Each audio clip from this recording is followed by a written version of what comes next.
Bismillahirrahmanirrahim. Assalamualaikum warahmatullahi wabarakatuh. Alhamdulillahi rabbil alamin. Hamdan katsiran thayyiban barakan fi kama yuhibbu rabbuna wa yarda. Wa asyhadu an la ilaha illallah wahdahu la syarikalah wa asyhadu anna Muhammadan abduhu wa rasuluh. Allahumma salli ala nabiyyina Muhammad wa ala alihi wa man tabi'ahum bi ihsan ila yaumiddin. Allahumma inna nas'aluka al-jannah wa na'udzubika minan nar. Puji syukur kita panjatkan pada Allah. Selawat dan salam semoga tercurah pada junjungan kita Nabi besar Nabi Agung Muhammad sallallahu alaihi wasallam.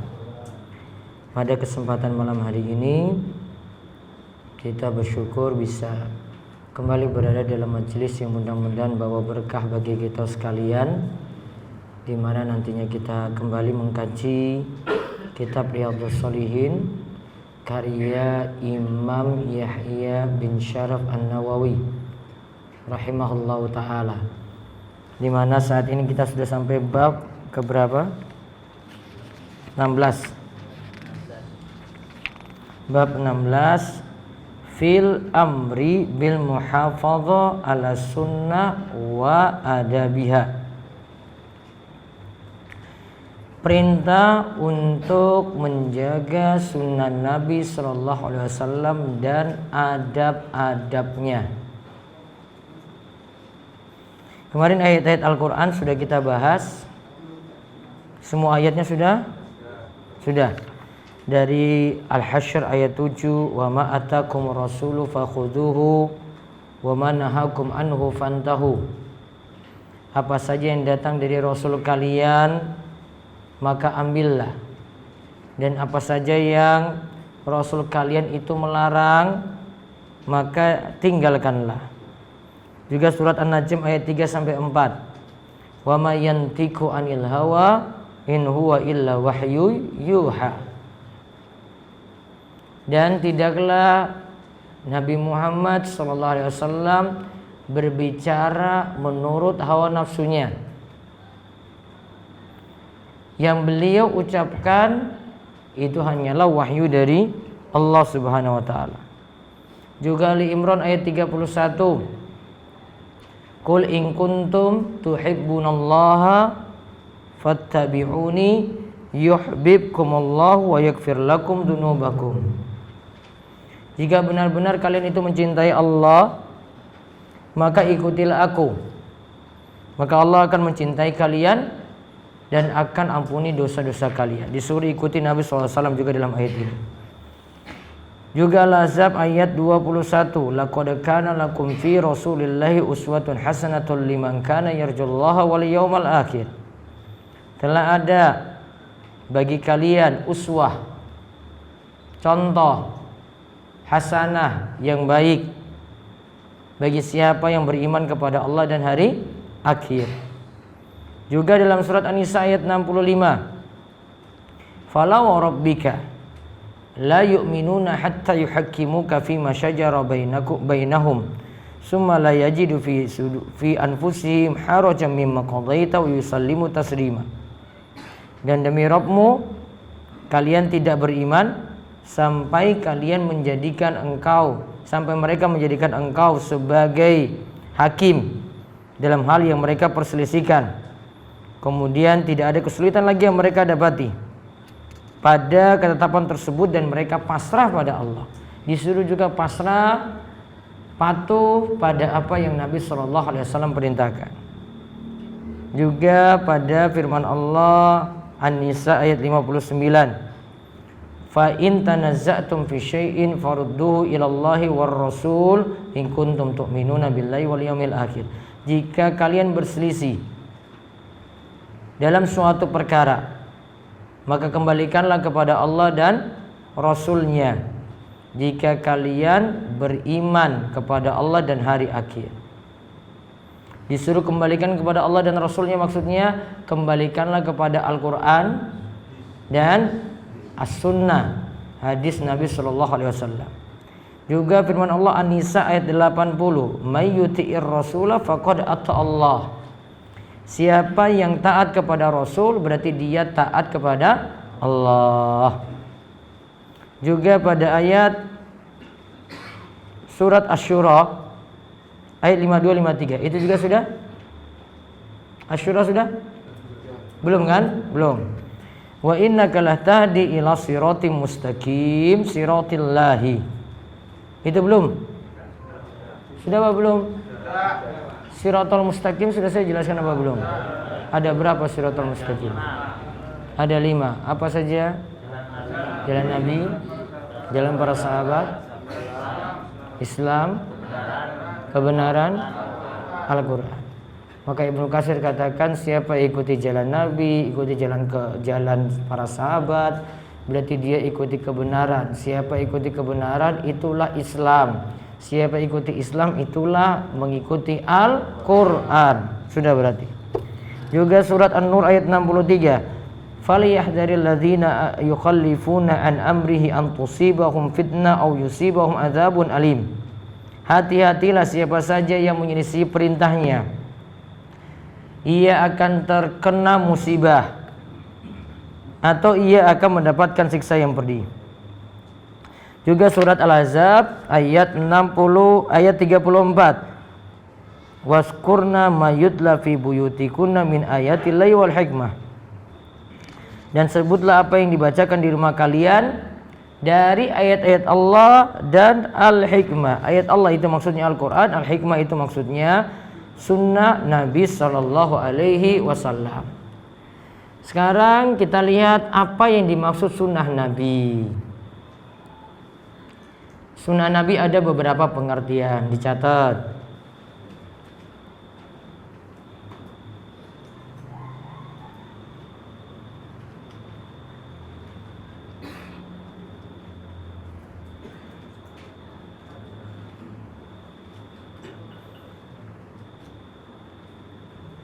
Yang pertama, sunnah adalah hadis Nabi Sallallahu Alaihi Wasallam.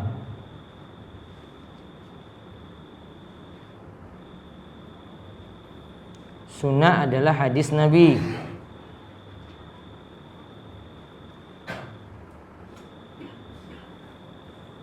Apa yang dimaksud dengan hadis Nabi? Tulis, hadis Nabi adalah perkataan, perbuatan, atau penetapan.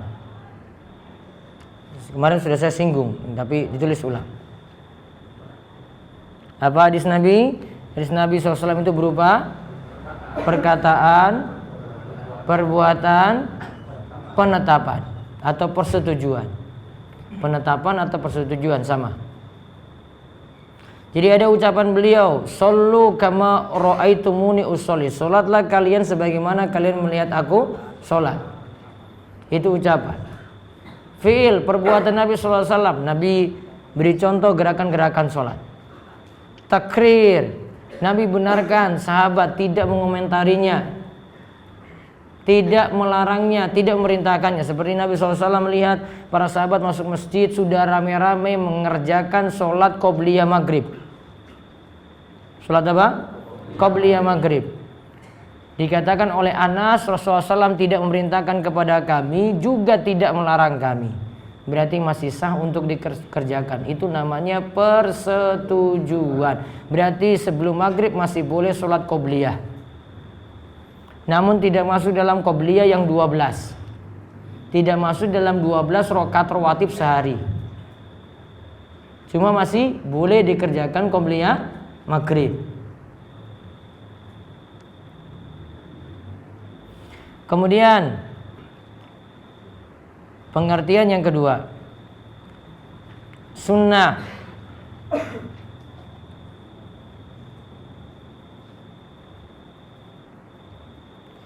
biasa dimaksudkan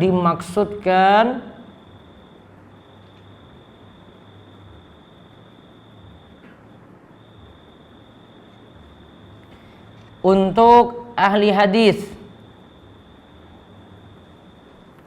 Biasa dimaksudkan untuk ahli hadis.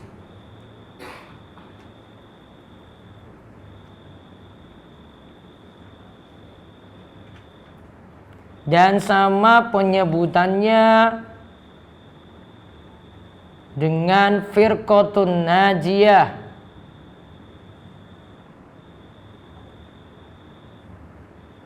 golongan yang selamat, atau ahlus sunnah wal jamaah, atau ahlus sunnah wal jamaah.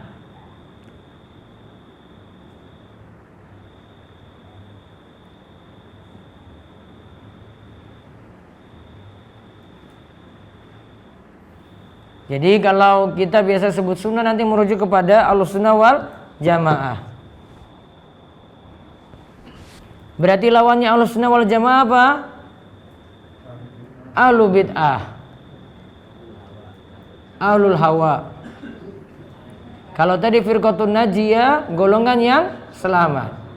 Itu partai apa lagi itu? Itu nama partai atau bukan? Atau golongan? Atau ormas? Atau lembaga? Pemimpinnya siapa? Presidennya siapa? Hah? Pernah baiat nggak? Nggak pernah. Terus ikut aliran apa, bapak-bapak? Nggak ikut aliran. Terus masuk aliran mana? Jenggotan? Hah? Cingkrangan? Nggak juga. Oh, terus mau masuk apa nantinya? Ahlussunnah wal jamaah itu nantinya menjelaskan sifat. Al-firqatun najiyah, golongan yang selamat, juga menjelaskan sifat. Bukan partai, bukan golongan, bukan ormas, bukan apa lagi? Bukan aliran, ya, bukan sekte tertentu dan sebagainya. Itu namanya ya Ahlussunnah wal jamaah, berarti berpegang seperti yang Nabi SAW itu ajalankan. Terus yang ketiga, sunnah diartikan dengan jalan Nabi Sallallahu Alaihi Wasallam. Jalan atau manhaj Nabi.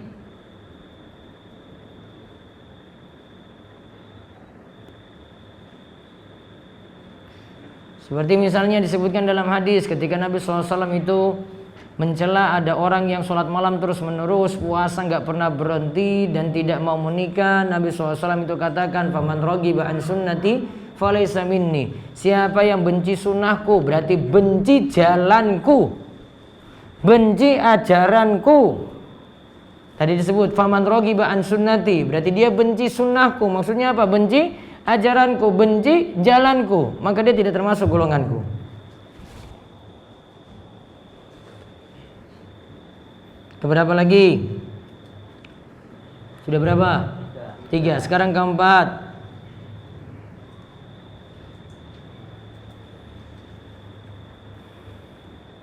Sunnah diartikan dengan lawan dari wajib.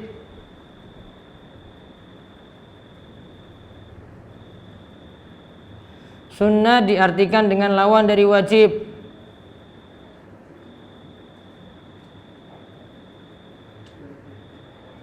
Seperti dalam ilmu fikih.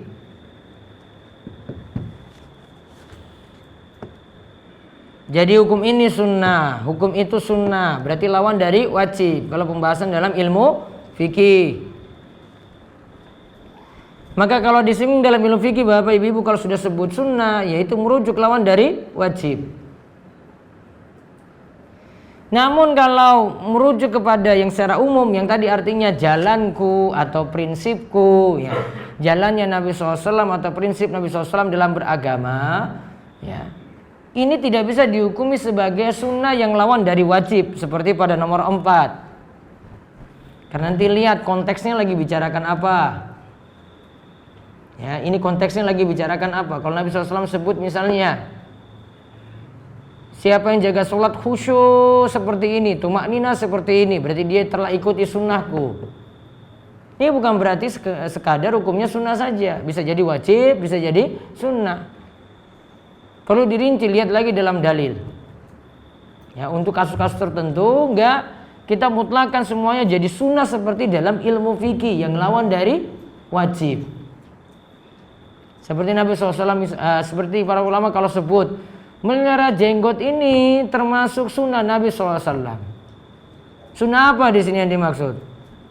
Sunnah apa, Pak? Sunnah apa? Masuk nomor 1, 2, 3, 4. Jenggot ini termasuk sunnah Nabi. Berarti sunnah dong hukumnya, nggak wajib jenggot. Masuk yang mana coba, istilah yang mana? 1, 2, 3 atau 4? 3. Apa? Maksudnya itulah jalan hidup Nabi. Nabi ya kayak gitu ajarannya. Berarti kalau mau diterjemahkan, jenggot itu ajaran Nabi Shallallahu Alaihi Wasallam. Nanti kalau mau lihat hukumnya, nanti ada pembahasannya lagi, hukumnya apa. Namun bukan sunnah di sini diartikan dengan ilmu fikih, lawan dari wajib. Perlu dirinci lagi. Sudah keempat kan, sekarang yang kelima.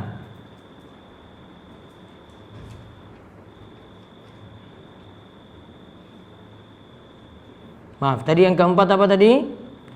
Sunnah lawan dari wajib.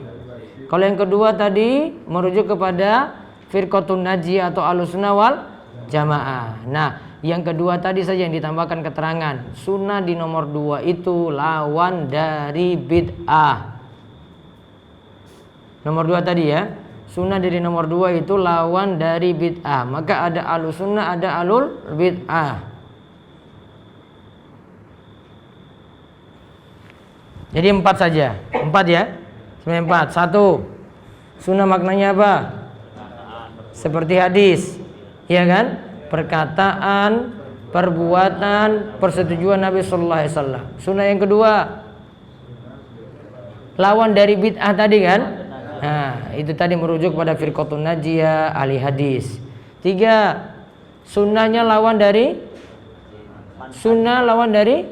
yang ketiga, jalan hidup. Sunnah itu sebagai jalan hidup Nabi atau ajaran Nabi. Yang keempat, sunnah lawan dari wajib. Berarti yang 1, sunnah itu sama dengan istilah hadis. Nomor 2, sunnah itu adalah apa nomor 2? Firqatun najiyah atau lawan dari bid'ah. Yang ketiga, sunnah itu jalan hidup atau manhaj Nabi SAW. Yang keempat, sunnah itu lawan dari wajib.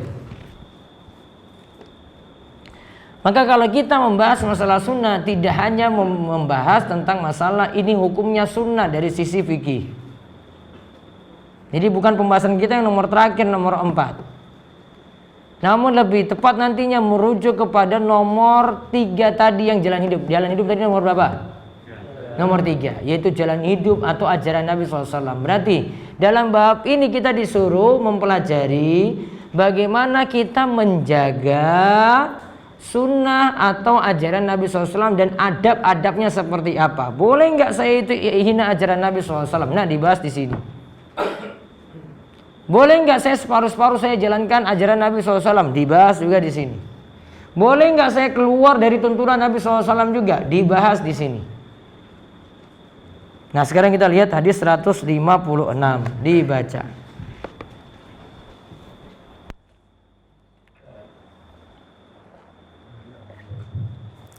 Dari Abu Hurairah radhiyallahu anha, Nabi sallallahu alaihi wasallam bersabda, biarkanlah, jangan kalian mempertanyakan tentang hukum yang aku tinggalkan, tetapi aku tidak, selagi aku tidak menerangkan hukumnya pada kalian. Sebab orang-orang sebelum kalian celaka karena banyaknya bertanya dan penyelisihan mereka dengan para nabi. Jadi apabila aku mencegah kalian dari sesuatu hal, maka jauhilah Dan apabila aku memerintahkan kalian melakukan sesuatu, maka kerjakanlah semampu kalian.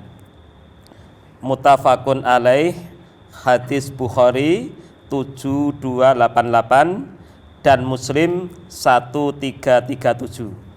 Baik, kita lihat hadis 156. Ini hadis pertama dalam bab menjaga sunnah Nabi Sallallahu Alaihi Wasallam dan adab-adab sunnah beliau Sallallahu Alaihi Wasallam. Abu Hurairah itu berkata dari Nabi Sallallahu Alaihi Wasallam, beliau bersabda, da'uni mataraktukum, tinggalkanlah aku apa yang aku tinggalkan untuk kalian. Fa inna ma ahlaka man kana qablakum kasratu su'alihim, karena orang-orang sebelum kalian itu hancur karena sebabnya banyak bertanya. Waqtilafum ala anbiya'ihim, dan mereka banyak menyelisih nabi mereka. Fa iza nahaitukum an syai'in fastanibuhu, kalau aku larang kalian dari sesuatu maka tinggalkanlah. Wa iza amartukum bi syai'in fa'tu minhu mastata'tum, dan jika aku perintahkan kepada kalian pada sesuatu maka kerjakanlah semampu kalian. Hadisnya riwayat Bukhari dan Muslim. Maka lihat di sini, umat ini hancur karena dua sebab. Yang pertama banyak bertanya, yang kedua menyelisih perintah Nabi SAW. Nah, kunci kita itu pada pembahasan menyelisih perintah Nabi SAW. Nah, sekarang kita lihat dulu faedah dari hadis ini. Satu,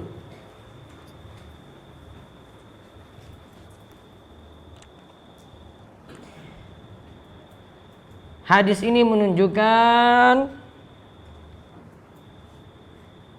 hendaklah kita meninggalkan kasratus su'al, banyak bertanya yang tidak manfaat.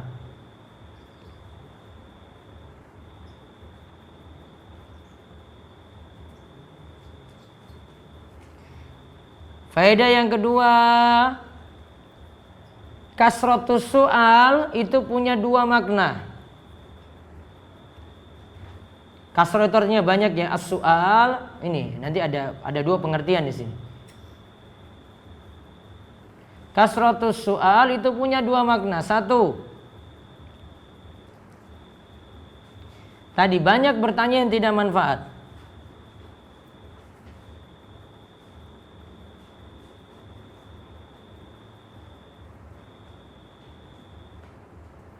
Dua, banyak meminta atau mengemis.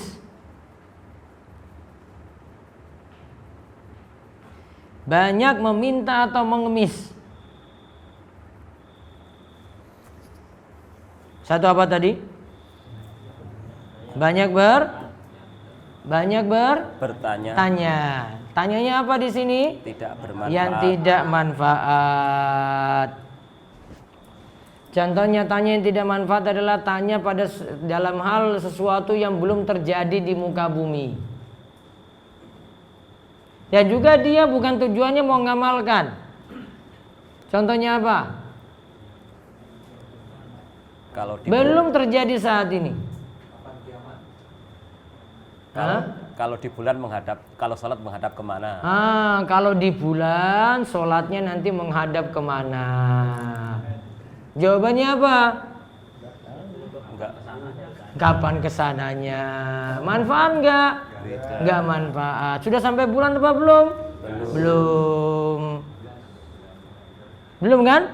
Belum. Maka yang penting ditanyakan dulu. Kalau enggak penting tunggu itu terjadi dulu. Maka para salaf dulu kalau ditanya tentang masalah kayak gini nih, kayak gini. Seperti tadi itu mereka katakan tunggu terjadi dulu baru nanti dijawab. Tunggu terjadi dulu baru nanti dijawab. Berarti kalau belum ke bulan gak usah jawab. Tunggu dia ke bulan baru kemudian dapat sinyal terus beritahu nanti. Ustadz saya mau sholat ngadap mana? Nanti kalau sudah sampai di bulan, kalau dapat sinyal. Kalau nggak dapat sinyal, tuku sinyal. Hah? Enggak di bulan, ini lagi bahas di bulan. Kalau nggak ada jual paketan, cari sampai dapat. Siapa suruh ke bulan? Maka kalau para salaf itu ditanya, kalau ditanya sesuatu kayak gini tadi, maka mereka jawab apa? Tunggu sampai itu terjadi dulu baru nanti dijawab. Itulah model banyak bertanya yang tidak manfaat. Atau dia banyak bertanya tidak mau diamalkan, cuma tambah wawasan saja. Apa hukum rokok Ustadz? Haram misalnya saya jawab. Oh begitu. Tinggalkan enggak? Oh enggak. Ternyata habis tanya itu beli lagi coba. Atau dia masih simpan di dalam tasnya itu tadi. Ya, siapa tahu ada juga dalam tasnya sekarang.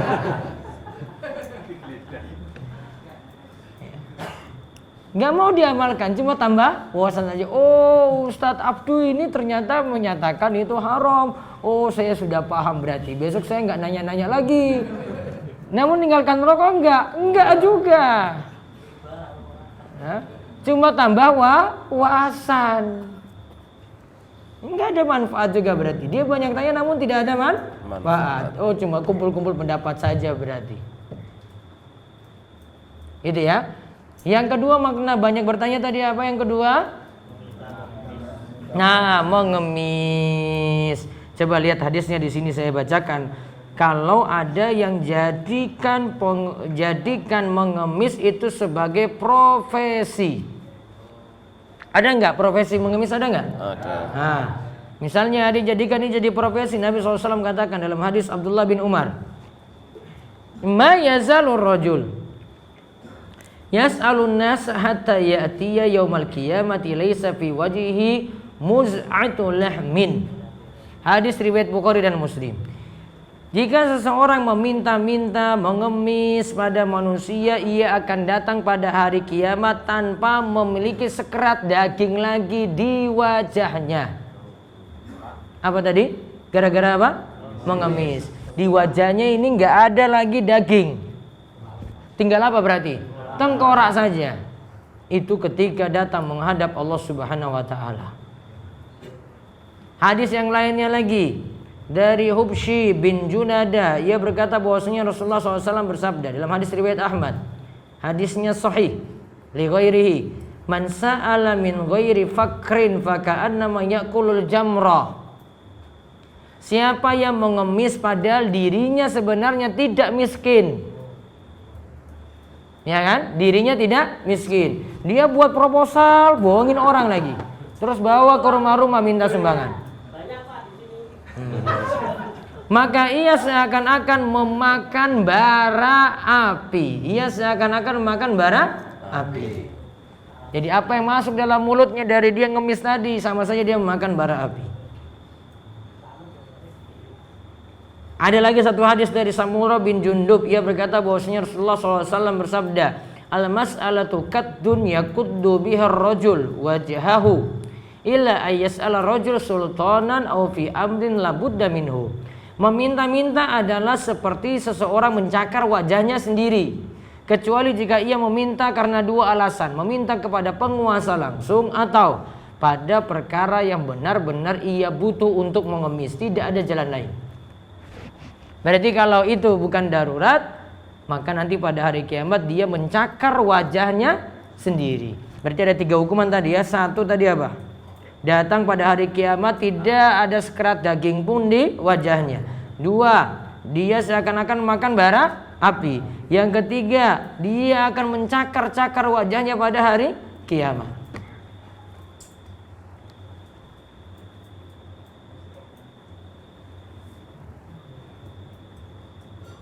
Nah, itu namanya mengemis tadi.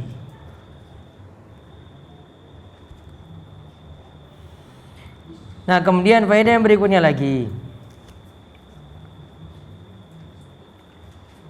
Kita diperintahkan tidak menyelisihi ajaran Nabi.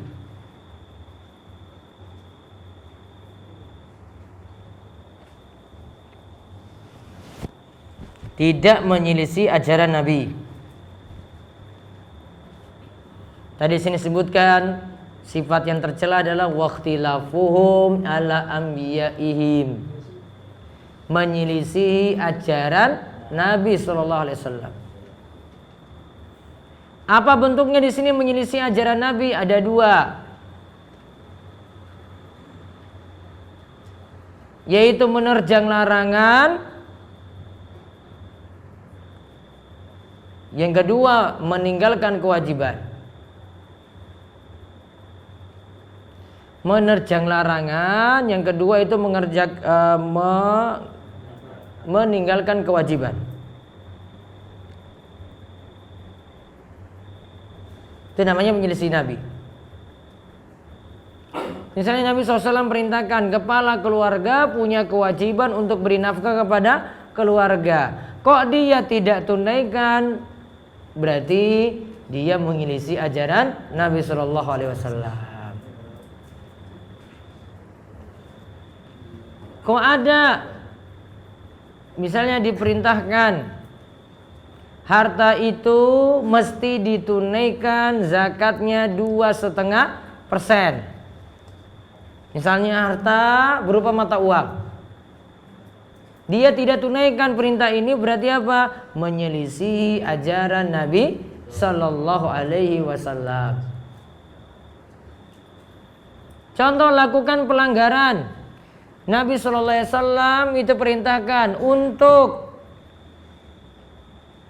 wanita yang ditinggal mati suami, dia bisa berkabung lebih daripada 3 hari, yaitu 4 bulan 10 hari.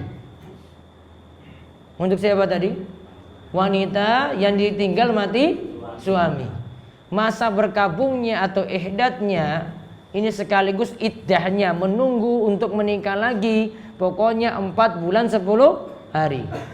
Dan ini cuma berlaku untuk suami saja. Selain itu dibatasi 3 hari. Berarti masa berkabung yang lainnya cuma 3 hari saja, tidak lebih daripada itu. Tidak pada hari ke-7, 40 dan seterusnya. Cuma berapa hari tadi? 3 hari saja. Untuk suami yang spesial, berapa untuk suami? 4 bulan 10 hari. Menyelisih aturan ini berarti menyelisih ya Nabi Shallallahu Alaihi Wasallam. Paham ini bapak? Baik. Kalau bapak masa iddahnya berapa lama? Tidak ada. Habis 3 hari langsung nikah?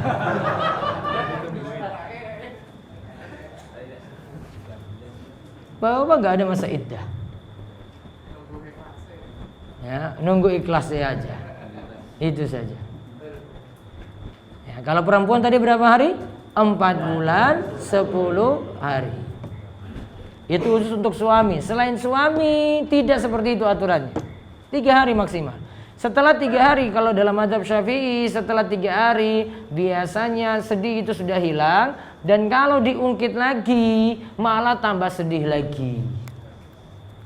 Berarti kalau dia buat 7 hari, 40 hari malah tambah sedih. Kena meneh.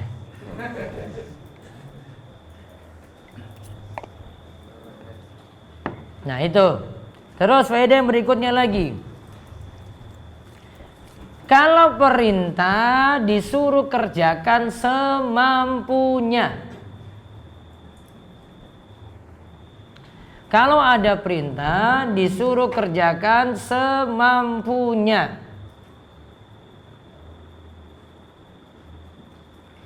Sedangkan kalau ada larangan disuruh tinggalkan secara total. Sedangkan kalau ada larangan disuruh tinggalkan secara total. Coba lihat, minuman keras, larangan apa perintah? Larangan. Tinggalkannya gimana? Semampunya apa? Secara total. Secara total. Karena kalau disuruh semampunya dia mabuk terus. Punya selingkuhan, itu larangan apa perintah? Larangan. Berarti disuruh apa tadi? tinggalkan secara total. Coba kalimatnya diganti, ditinggalkan semampunya coba. Lanjut nggak selingkuh? Lanjut. Belum mampu. Belum mampunya tinggalkan berapa lama? Sudah 5 tahun Ustaz, saya belum mampu tinggalkan. Dosa itu. Kalau larangan disuruh tinggalkan secara total. Contoh perintah. Sholat nggak bisa berdiri. Disuruh sholat nggak? Disuruh sholat. Semampunya. Semampunya gimana? Nah, sholat itu perintah. Disuruh semampunya. Maka kerjakan sambil duduk atau yang dia mampu. Maka kalau untuk perintah disuruh kerjakan semampunya. Lagi puasa Ramadan, dia dalam keadaan sakit berat, tidak bisa jalankan puasa. Puasa atau tidak berarti? Tidak. Apa gantinya? Qadha puasa. Itu namanya jalankan semampunya kalau perintah. Sedekah, dia nggak punya kemampuan sama sekali untuk sedekah, tidak diperintahkan sedekah. Nggak ada kemampuan. Yang ada dia nanti menerima. Namun disuruh sedekah gimana? Tidak disuruh sedekah. Karena sedekah juga dilihat itu perintah. Kalau itu perintah maka lihat dari kemampuan. Kalau itu zakat berarti tunggu nisab dan haul. Nisabnya berapa persen, haulnya itu berapa lama? Itu kalau untuk urusan perintah. Ya, urusan perintah itu seperti itu. Maka misalnya kalau punya masalah dalam melakukan ibadah, Islam berikan keringanan-keringanan. Ibadahnya tetap dikerjakan walaupun nanti tidak sempurna dilakukan. Tetap disuruh. Sholat enggak? Saya kakinya ini enggak bisa berdiri. Tetap suruh sholat atau tidak? Suruh sholat. Namun nanti keadaannya sesuai dengan kemampuan.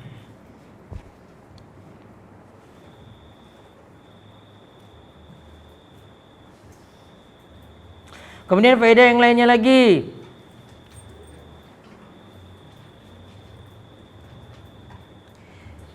Kenapa perintah itu melihat dari kemampuan? Maaf, kenapa perintah itu dilihat dari kemampuan?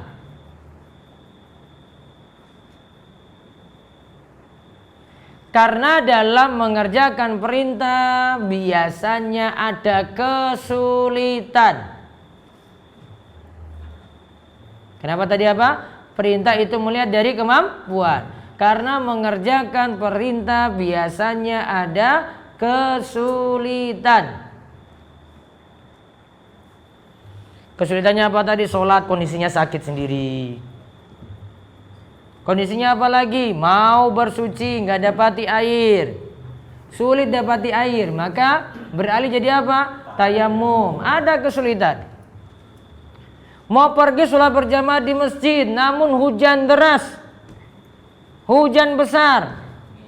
Jadi wajib nggak pergi ke masjid? Tidak jadi wajib. Bahkan ada kumandang azan nanti yang ditambahkan di akhir, Sallu fi buyutikum. Sallu fi buyutikum. Sholatlah di rumah-rumah kalian. Maghrib hujan deras nih misalnya. Kalau dari masjid sudah ada suara ini, oh berarti bapak tidak wajib pergi ke masjid. Itu namanya keringanan. Kenapa sampai disuruh seperti itu? Ada masyaqqah, ada kesulitan. Kalau pergi ke masjid hujan deras susah. Hujannya deras, tambah angin, tambah petir. Mati lampu. Jalannya banjir. Becek banjir lagi. Sulit nggak? Sulit. Maka sholat berjamaahnya ke masjid tidak wajib. Bahkan kalau kita sudah sampai masjid, misalnya maghrib tadi, boleh maghrib ini dijamak dengan sholat isya. Dengan catatan hujannya hujan deras. Itu namanya masyaqqah atau kesulitan. Syariat Islam seperti itu. Jadi lihat dari kemampuan. Kenapa lihat dari kemampuan? Karena dalam menjalankan kewajiban biasanya ada masyaqqah, biasanya ada kesulitan. Contoh misalnya lagi, Islam masih membolehkan aurat nutup aurat ketika sholat cuma dengan 1 lembar kain saja. Kalau ada 1 lembar kain, maka nanti dia tutupi aurat saja. Auratnya apa kalau laki-laki? Pusar dan lutut. Maka dia tutup pusar dan lututnya, antara pusar dan lututnya. Sah atau tidak? Sah ketika dia cuma memiliki 1 kain saja. Misalnya cuma punya sarung, bajunya nggak ada, diambil orang. Banjir. Ya, celananya nggak ada, kaosnya nggak ada juga, cuma punya 1 lembar kain saja. Sholat atau tidak? Sholat. Namun kalau dia punya pakaian berlebih, atasnya punya, bawahnya punya, maka disuruh tutupi pundak sampai lutut. Karena Nabi SAW itu melarang seseorang itu sholat dengan 1 lembar kain di pundaknya tidak tertutup sama sekali. Laisa fi atiqaihi syai'un.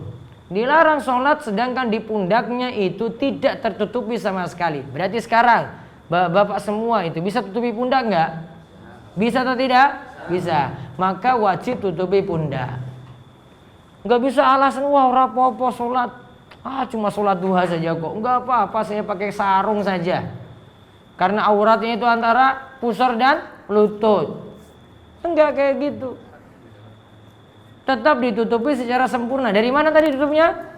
Pundak sampai lutut. Paham Bapak-bapak? Berarti boleh enggak sholat pakai sarung saja? Boleh atau tidak? Boleh kalau tidak ada kain lagi, cuma punya 1 lembar kain saja. Berarti kalau sudah punya koko, sudah punya sarung? Tidak boleh. Tidak boleh.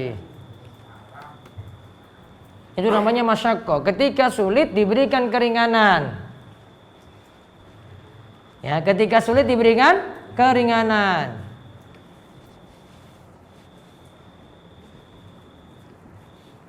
Ada kaidah disebutkan juga dalam syariat kita, al-masyaqqah tajlibut taysir. Kesulitan itu mendatangkan kemudahan demi kemudahan. Nah, itu penerapannya dari kaidah tadi.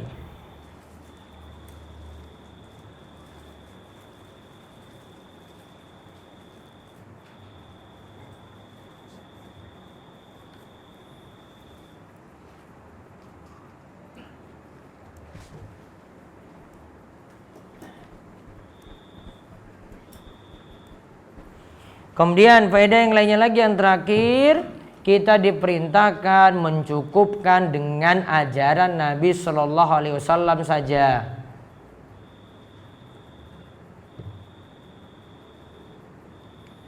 Tidak mengambil ajaran-ajaran lainnya. Jadi kalau kita beragama itu bukan sekadar kata kiai, kata ustadz, kata ulama, kata syekh, namun kembali kepada dalil. Dalilnya dari mana? Al-Quran dan hadis atau sunnah Nabi Shallallahu Alaihi Wasallam. Itu ada tempat kita merujuk itu mana? Ya. Jadi beragama tidak boleh asal-asalan, tidak bisa. Ada rujukan ketika kita itu beramal. Kalau amalan, suatu amalan kita tidak tahu rujukannya, tidak tahu sumbernya, tidak tahu referensinya, cuma sekedar berita di WhatsApp. Kemarin malam Rebu apa itu katanya itu? Hari Rebu apa itu yang terakhir kemarin? Nah, itu disuruh apa itu? Sholat apa? Apa di WA Bapak Ibu-ibu itu? Apa? Itu kan nggak ada riwayat hadisnya, cuma riwayat WA saja itu. Nggak ada riwayat hadisnya. Apa disuruh apa? Ya. Amalan macam-macam kan? Ada tuntunan nggak? Nggak ada. Itu cuma riwayat apa? WA.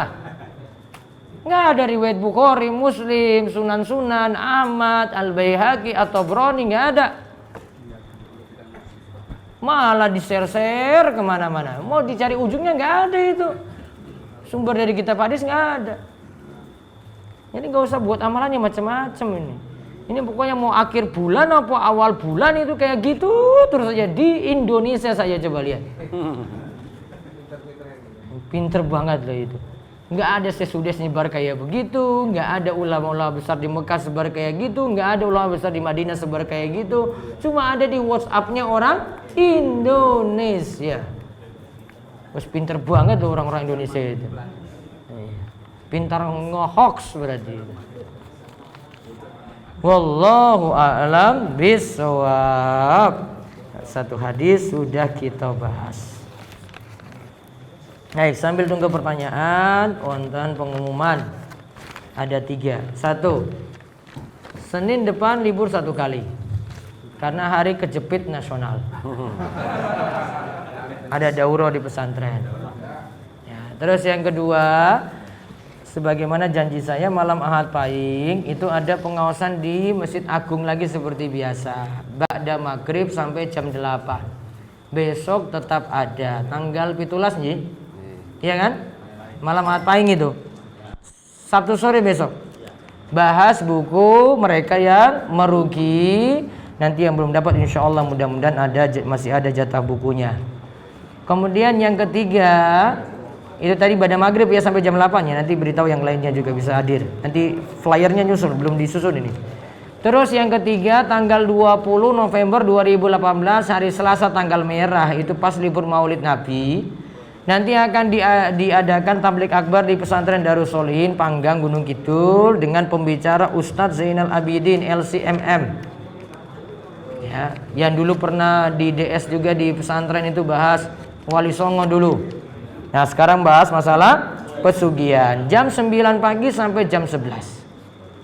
9 pagi sampai jam 11 siang. Bagi yang sibuk nandur misalnya, stopin dulu biar ikut kajian. Sibuk cari pakan, stop dulu. Pokoknya kajian dulu. Sibuk kerja proyek apapun, libur dulu untuk ngaji. Allah yang nanggung rizki nantinya. Sibuk ngobeng, sibuk apa? Tambal ban, ya stopin dulu pokoknya. Ngaji dulu, pray dulu untuk tanggal merah itu. Jam 9 sampai jam 11. Ngajak istri, ngajak anak-anak. Setelah kajian kan bisa jalan-jalan di pantai, refreshing.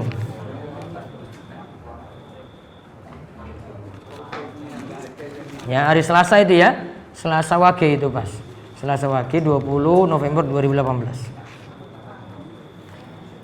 Bagaimana caranya untuk memaafkan dan melupakan? Sedikit cerita, ada anak kecil yang dari dulunya tidak pernah mendapatkan kasih sayang dari semua keluarga.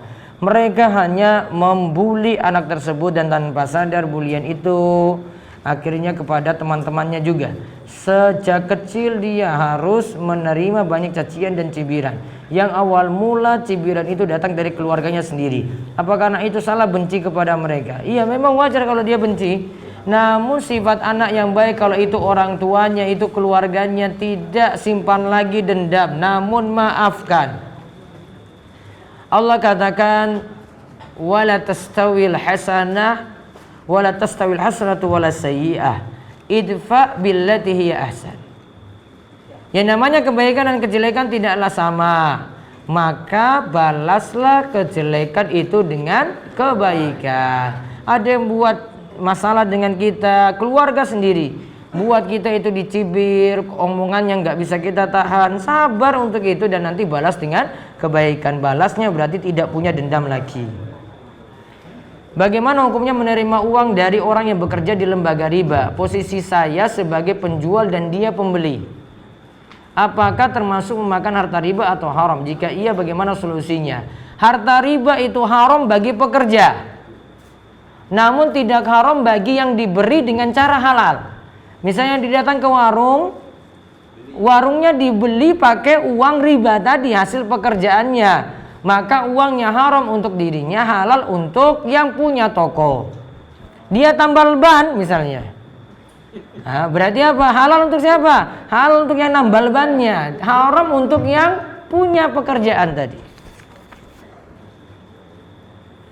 Apakah potongan rambut model ini model cepak atau seperti tentara atau polisi termasuk model potongan rambut koda?